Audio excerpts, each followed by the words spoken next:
Our next speaker is New York-based social entrepreneur, community builder, and investor, Matthew Brimer. Matt is the co-founder of global education platform General Assembly. General Assembly equips entrepreneurs and professionals with the in-demand skills that they need to thrive in the new economy. An ardent believer in lifelong learning, Matt sold General Assembly to Swiss recruitment group Adecco in a $400 million deal, and is now focused on a multitude of other initiatives, including the fund, an early stage venture fund fueled by a community of successful New York founders to catalyze the next generation of founders. He's also the co-founder of Daybreaker, which describes itself as conscious morning experiences, but you or I might know better as that insanely cool morning dance party that we've been to everywhere from London to LA. And I could go on and on and on, but I won't, because I can see Matt is now on video right now. He can tell us about his life and achievements much better than I can. Matt, how are you? I'm doing well. Thanks for having me. It's a pleasure, and it's great to see you. It's great to see your quarantine beard as well. You don't have that in a lot of your photos. No, that's been growing. I would like to tell everyone that, you know, I'm keeping it on as long as COVID is around.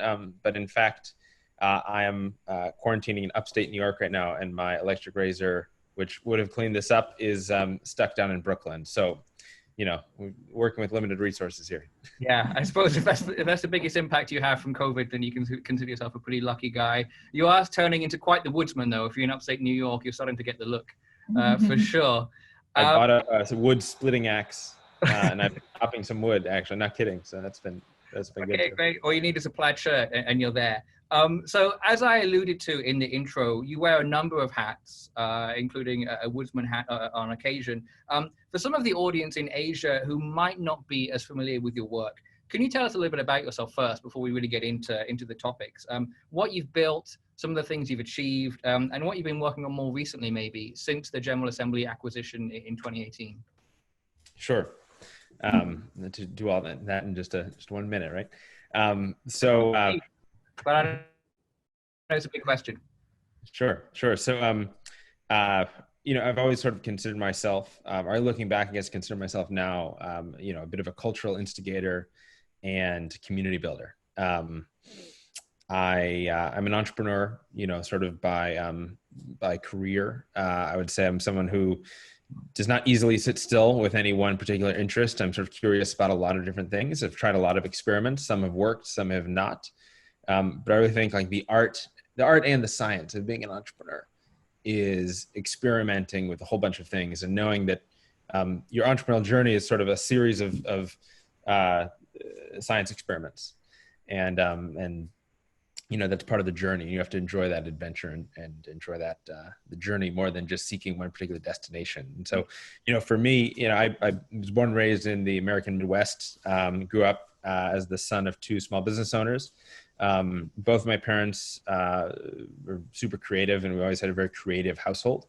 And so went to Yale for undergrad and moved to New York City after that. And it was really when I moved to New York, I studied sociology at Yale. And, you know, a lot of people would say, well, what are you going to do with sociology? You know, what, you're going to be a sociologist?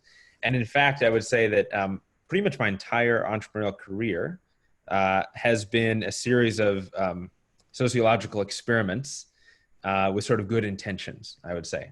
So when I moved to New York, I had just come off of a failed startup that my friends and I were working on in college. We had sort of come up with this idea to take school rivalries and team-based school rivalries, which are a big deal in the US between colleges, and to sort of create this massively multiplayer online social gaming platform to realize those rivalries. And you know, we made basically every founder mistake in the book, and that company failed both right when I was graduating and right as the 2008 and 2009 recession was really hitting. Right. You know, I never was inclined or interested in going into the investment banking or consulting route or whatnot, like a lot of my Ivy League peers pursued. Trying to pursue. People, right? They go into finance and then they become an entrepreneur. So you skip that stage entirely. Yeah, I was like, well, I'm not going to do the corporate thing. I want to, you know, sort of be an entrepreneur. But the problem is my aspirations to be the co-founder of my own startup upon graduation, that only is possible if the startup that I was co-founding exists and has capital. And unfortunately, right when I was graduating, the recession was hitting. We ran out of capital. We couldn't raise any more money. It was the end of that one. So I, moved to New York City, and I had that like entrepreneurial bug. I knew that there was, I wanted to sort of take the lessons learned, and not sort of say, well, I'm a failure, I guess I should never be an entrepreneur, I've tried this and that's it. But instead to say, you know what, hopefully I can build something bigger and better, more successful the next time around, and learn from these things and sort of do it better next time. So I started to just immerse myself into the startup and tech community and ecosystem in New York City. And it was burgeoning, and it was reasonably small at that time. But one of the things I noticed was how giving and collaborative and non-competitive, collaborative and giving and sharing and sort of serendipitous the tech community in New York City was at that early time. I think there was something of an underdog quality about it, which I've looked for in then subsequent communities and ecosystems, both in New York and all around the world, right? There's something about this idea that, hey, there are these big entrenched players, and then there's us. And if we sort of band together and help each other out, we have a chance to do something great. And that sensibility was really what we built General Assembly around. And we recognized that, hey, let's create a nucleus of the startup and tech and design ecosystem in New York and have it be a place of learning and collaboration and professional engagement. And one thing led to another. We opened our first campus in New York City. We started running classes and workshops, and our vision really expanded once we got into it. And we realized, hey, we could build a whole new kind of school here. We could sort of look at where does traditional higher education leave off, and where does the 21st century begin, and build a new kind of educational institution that had never existed before. No. But we only sort of got into, we were only able to realize that vision once we were already in the trenches, once we were already trying experiments and making things work and seeing what sticked. I think there's a little bit of an entrepreneurial misnomer about this sort of visionary entrepreneur who is, just meditating or something, and the entire vision of their next 10 years just downloads to them, right? And what I find in reality, how it works is you have a piece of the idea, you have one idea or something, you work on that, and then that idea and the people that attracts, especially if you're open and sort of looking for that serendipity, that it attracts a greater and greater vision, sort of this visionary snowball effect, right? So we didn't set out with General Assembly saying we're going to build a global school for the 21st century economy, right? But we did start out by saying we want to create a community-oriented sort of nucleus of the startup and tech and design ecosystem in New York. Mm-hmm. And by doing that, we accomplished that within the first year. And we realized, hey, by doing this, all these other opportunities just unfold. Yeah. And that was a really powerful realization. So anyway, as you mentioned, we that's been, 10 years in the making. It's been an incredible ride and journey. General Assembly continues to provide education online. And actually, we were originally totally offline, in-person classes, hands-on, very immersive. And then we've expanded our offerings to do online education and offline education all around sort of digital topics, right? Digital marketing, data science, software development, et cetera. And so then with the arrival of COVID, we had to completely shift now fully into online. So all of our classes and programs are now online. Luckily, we had started doing that process years ago, but it's still surreal to look back and say we started as a completely offline institution and now we're completely online. I love that visionary snowball imagery. Like you kind of like the reverse Russian dolls, right? You just start small, and the secret to scaling is just to try and do one thing really, really well, small, that you can do, that you know about, and then just grow, get bigger and bigger from there. We're going to get into the first, just on that. Go ahead. I say we're going to get into the future of education in a little bit, as well as tips for serial entrepreneurs. Before we move on to those, though, I do just want to stay on you for a moment and ask, your CV, clearly, based on that fantastic answer you just gave, covers a lot of ground. You've done a lot of stuff already. You've had a lot of impact, as well as, some financial successes. So I'm curious to know right now, from where you sit, what does success look like now? Now you've had these achievements in your past. What do you want to do with the next 10 years? What does success look like for Matt Brimer now? It's a great question. Um, and it's a question that I continue to ask myself and that I do not have a perfect answer for. And I think that if anyone tells you they have a perfect answer for that one, they're lying, and they're probably covering up for something. Um, you know, for me, I think that the ideas that come to mind to answer that question are pursuing a variety of passions and curiosities, to know that I can throw myself at not just one thing, but a set of things that I am interested in, that I'm curious about, that I'm passionate about, and that I can find both meaningful and enjoyable. I would also say that I'm on the pursuit to empower and help as many people as possible. I think life should not be lived with just your own happiness and intention in mind. I think Daybreaker was one of the things that really drove home that concept of recognizing that pursuing your own happiness and your own fulfillment is actually so much less fulfilling than creating and fostering and enabling the fulfillment and the happiness of so many more other people. And it was a really powerful thing, to sort of have a Daybreaker event where you see 1,000 people just completely feeling the joy of life, all without any, substances or alcohol or whatever to sort of power them, and just to, create something creative and artistic that fulfills people. And then it allows them to to live their best lives and to be successful in their lives. Like that sort of meta success, I find really interesting and enjoyable. And then also, I think when it comes down to it on like a more personal level, and I will say, my work continues, and this is certainly not complete and never complete, but the pursuit of meaningful relationships, family, friends, my fiance Whitney, et cetera.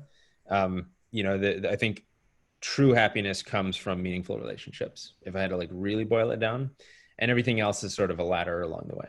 Right, indeed. I mean, so it's clear that community is something that's absolutely key to everything that you've done, whether it's Daybreaker or General Assembly, particularly the origins of General Assembly, which you were just explaining. So I guess, people want to know what you would think are the attributes of a successful serial entrepreneur. Would you put the ability to build community well up there? Is it about building a strong brand? Is it about building a strong team? Is it about all three simultaneously? What does someone watching, hoping to get tips on how to be a better entrepreneur, what advice would you have? If I had to boil it down to one sentence, it would be making the biggest and most positive impact on people and planet. Right. The biggest and most positive impact on people and planet. Right. And I think if that is the pursuit, then like, in some ways you can't go wrong, right? Like other things will come, if that is the mission and you truly believe it, and you're building a company and pursuing your entrepreneurial journey with like values in mind. I mean, for me, one of the things I learned, right, is take the social gaming company where we're putting college rivalries online, right? That was seeing an opportunity, saying, hey, people like to do this thing in this offline way. Maybe we can start a business that can sort of capitalize or monetize or realize it in an online way. And it was sort of opportunistic, right? I think as I've progressed my entrepreneurial career, I've learned like the best way to be an entrepreneur, where success tends to just flow more naturally, and people tend to come out of the woodwork to want to help you because they love your values and they love your mission, and they want to put their things aside to help you, is when you are leading with your values and you're saying, I believe that the world should look this way, and I actually care about that, and this is how I'm living my life, and here's how I want the world to look.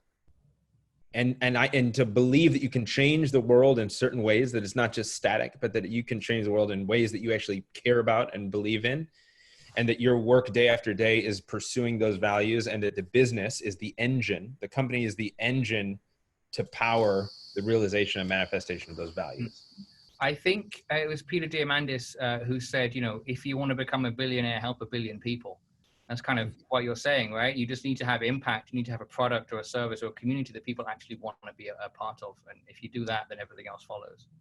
Yeah, I would say that. And then when you look at like I love this whole idea of, you know, stakeholders, not shareholders, right? Mm. So, you know, think about the stakeholders that are involved in any sort of company, right? It's of course you know, your investors and equity holders, right? But that's just one piece of the puzzle, right? You have to think about your customers. How do you create fulfillment for them? You have to think about your fellow team, you know, and your employees and the people who work for you, you know, and your vendors and your customers.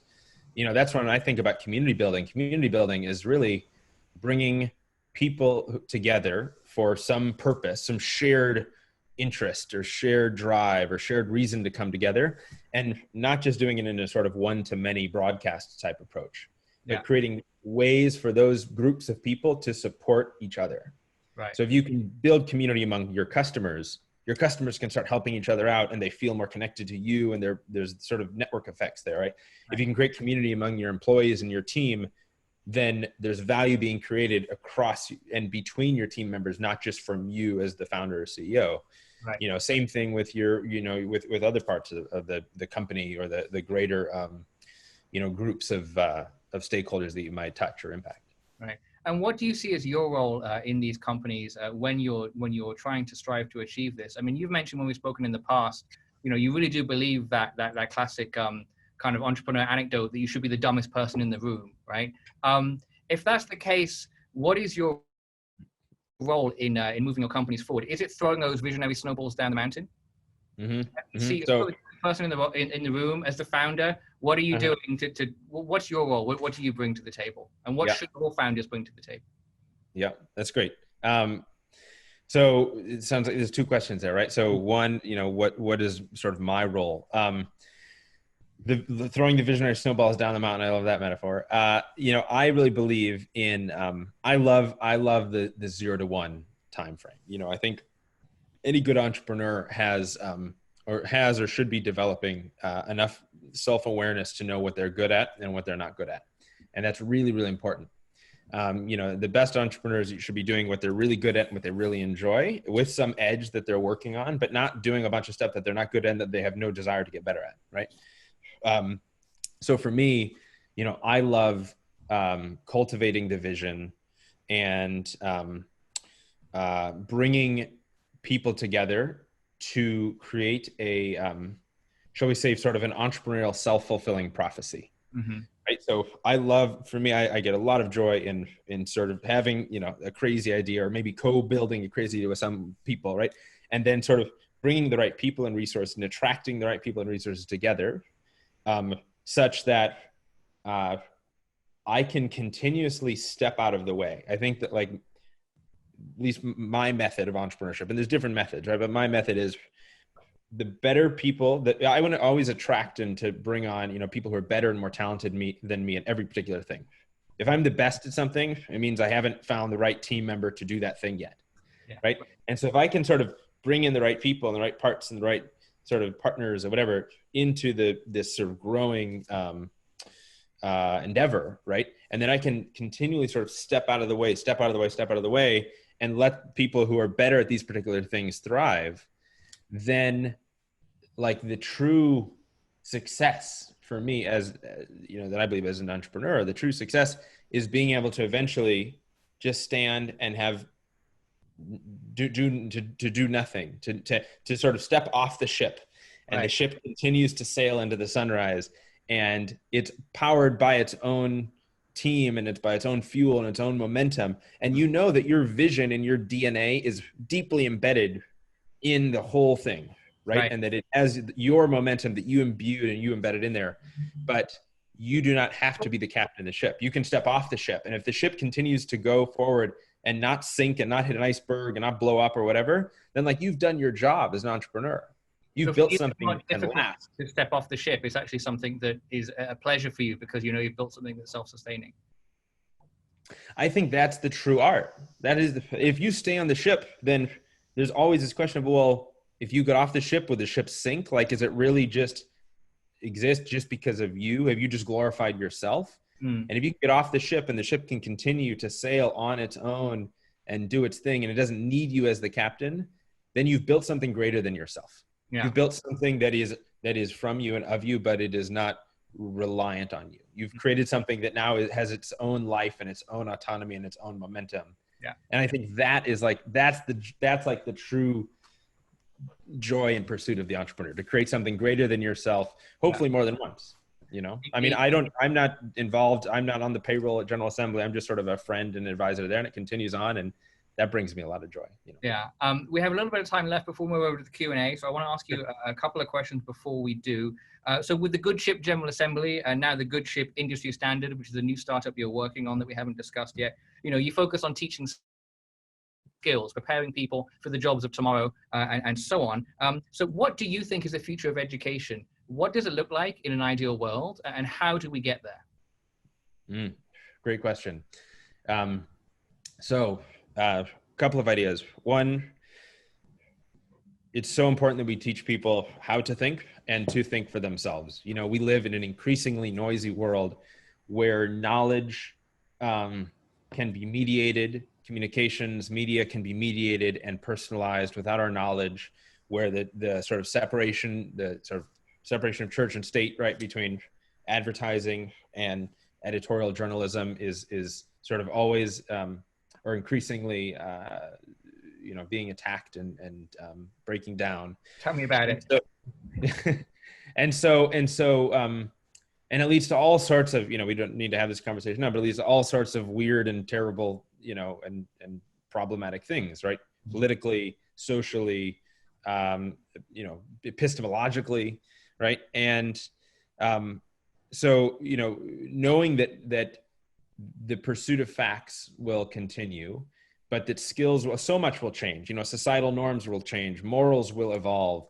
What is okay now will not be okay 10, 20 years from now. The skills that we are teaching our youth now might not be relevant at all because we'll have automated that away down the line, right? So really empowering people with critical thinking skills so that they can avoid fallacies and traps and what have you that's coming to them sort of through all of our digital means and media, right? I think is powerful. But the other thing is too, is that, you know, I really see, I love this idea of continuing education, not being this sort of, oh, a nice to have, but that is an absolute must. That is an absolute need to have, right? So one of the big realizations we had at GA, General Assembly, was that this whole idea of just receiving an education in your late teens or early 20s by going to university, and then that's it. Like you've checked the box, you've received an education. Like that's silly. Of course, that's silly, right? Language modulation there, Matt. Yeah. Yeah. Like, you know, the world is changing constantly. Careers are changing constantly. And also not only what the economy or the world is going to demand of you over years and over decades, that is going to change. But then also, you know, what you're looking for and interested in and might want to do and pursue when you're 25 is going to look different than what you want to do and pursue when you're 35, 45, and 55. So instead, I am seeing this more and more, and I love the idea of education being sort of in sync or synchronized, if possible, right, with your career. And then as you go through your career, your educational path should be sort of the yin to that yang, right? It should always be sort of connective, right? You should never stop learning. You should always, people are going to need to have to never stop learning, right? You're always going to need to develop skills. And, you know, the programming languages that we teach now at General Assembly, we might not be teaching it all in 10 years. And what we'll be teaching 10 years from now might not even be invented yet. Yeah, right. So I want to ask one last question, and then before we move on to the Q&A from the audience, but this was actually a question we got a lot from people when they were registering, which was, you know, you've been a pioneer of remote learning long before it was a buzzword, long before COVID catalyzed remote learning, remote working, you know, remote events such as the one we're having right now. You know, this week, Twitter CEO, you know, Jack Dorsey said that basically anyone who's not maintaining servers or has to be in the office can work from home forever. So it's really, really happening very, very fast, this kind of change to remote learning, remote working, and so on. What do you think? So you know, you've coming at it from both sides. You've done virtual learning. You also have Daybreaker, which is very much an in-person event. Do you think a screen or a VR headset can ever really fully replicate the in-person experience? Definitely not. Yeah, definitely not. I think, there's so much power and possibility with remote, everything. And we're certainly seeing accelerated shifts that were already starting to happen, but now I think have been accelerated and amped up due to COVID, Yeah. with this sort of remotification and digitization of a lot of things. It probably should have happened a while ago, right? But ultimately, it's a question of like, what in-person experiences matter, right? Does being in an office and having sort of FaceTime, but like not really engaging, not really feeling someone's presence, not laughing, not crying, not sort of really connecting with the people around you, but just physically having your body show up next to each other in an office.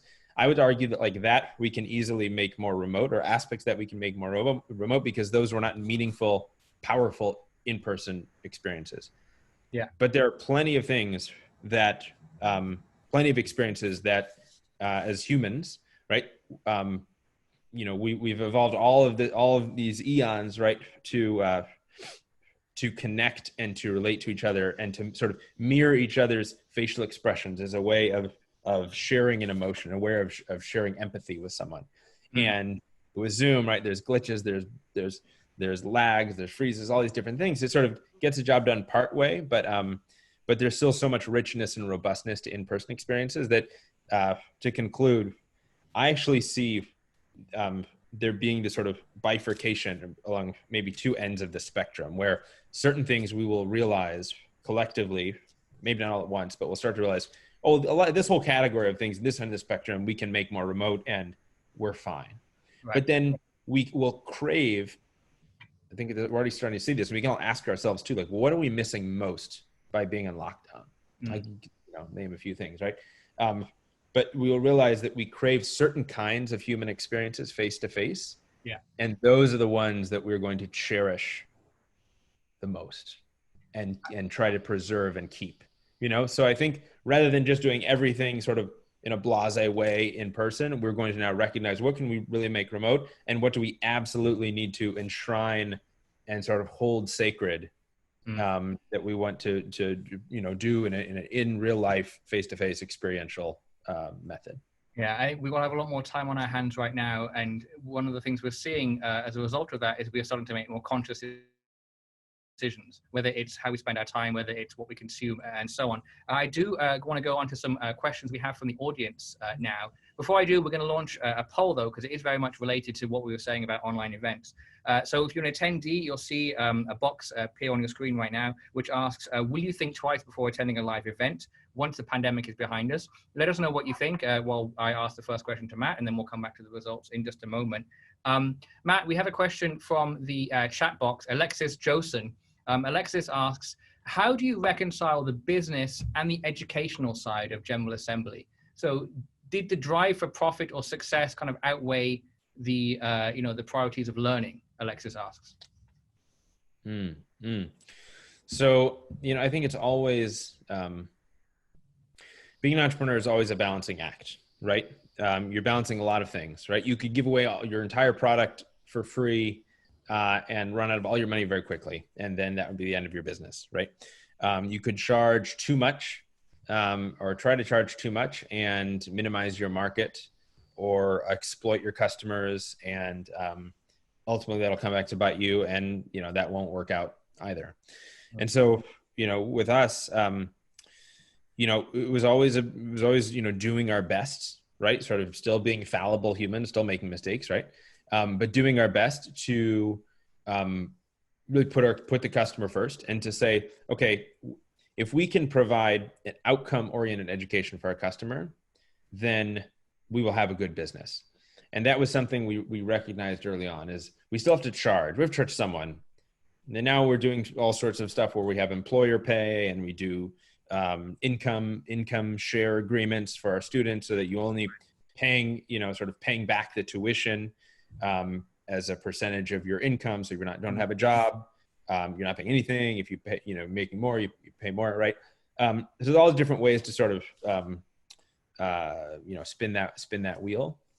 But generally we try to keep the orientation on how can we provide the best possible educational outcomes for our customers, and knew that if we aligned our business to those goals, like if our customers, if our students are successful, learn new skills, are happy with their careers, get jobs, if we say our business goals are going to be that too, right, then it makes it a lot easier to find success.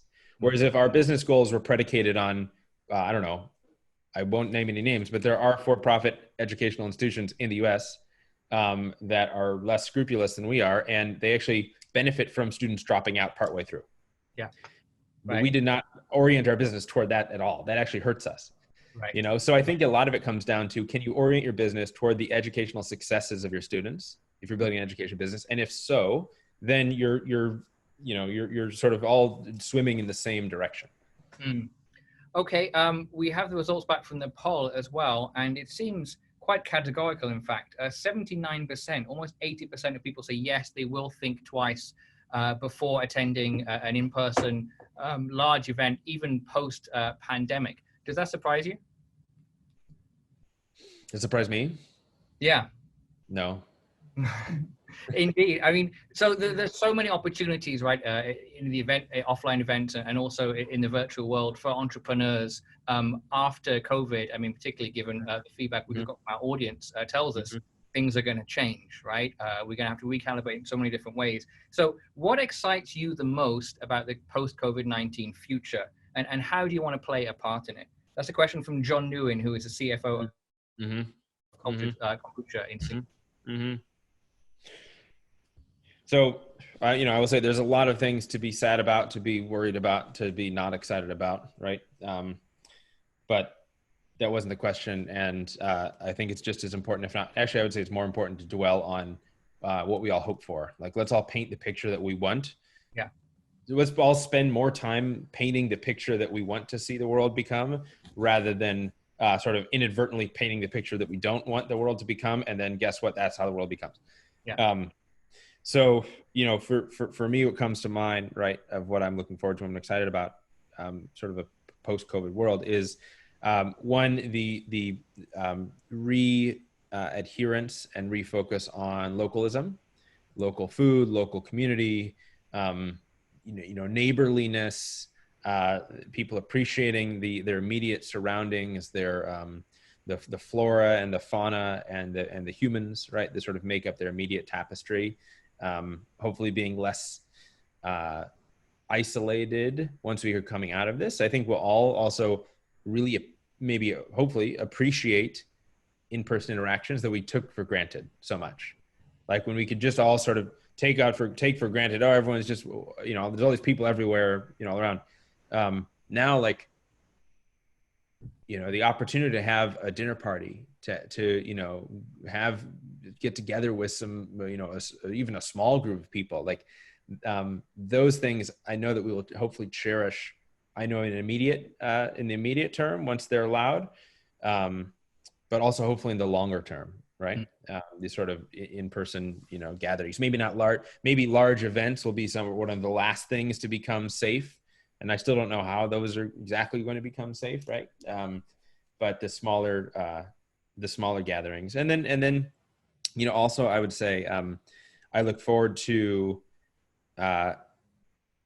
the impacts that so much of the world stepping out of the rat race for a few months will have, of us maybe taking all collectively, all at the same time, as Prague spoke about earlier, to collectively do this lockdown and just sort of reflect, at least, something, we don't necessarily, not everyone has so much time to reflect on everything, but we've all in some form or function taken some time to reflect on what is important, why are those things important, what are we really seeking. And I think like the opportunity for the entire world to take a pause and to not just keep rushing, but take a pause on what matters to them, what they really value, what's important in life. Like that is, I think that could be incredible. That could be an amazing sort of thing that collectively comes out of this. We will get there eventually. We will meet in person again eventually. For now, though, it was a real pleasure to connect with you, even if it was in 2D form. We've been emailing back and forth for the last year, so it was a pleasure to connect with you in some way. And I hope that one day we will get to connect, be it in New York or Hong Kong, in person as well. Matt, thank you so much for staying up so late, your time, to be with us tonight. Have a great weekend, and we'll see you soon. Very good. Thank you all. Take care. Matt. Thank you. Sure. Bye-bye. Bye.